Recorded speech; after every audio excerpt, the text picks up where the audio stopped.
त्रिदलं त्रिगुणाकारं त्रिनेत्रं च त्रियायुधं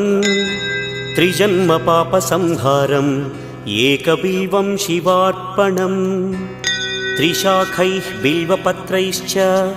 अच्छिद्रैः कोमलैः शुभैः तव पूजां करिष्यामि एकबिल्वं शिवार्पणम् कोटिकन्या महादानं तिलपर्वतकोटयः काञ्चनं शैलदानेन एकबिल्वं शिवार्पणम् काशीक्षेत्रनिवासं च कालभैरवदर्शनं प्रयागे माधवं दृष्ट्वा एकबिल्वं शिवार्पणम् इन्दुवारे व्रतं स्थित्वा निराहारो महेश्वर नक्तं हौष्यामि देवेश एकबिल्वं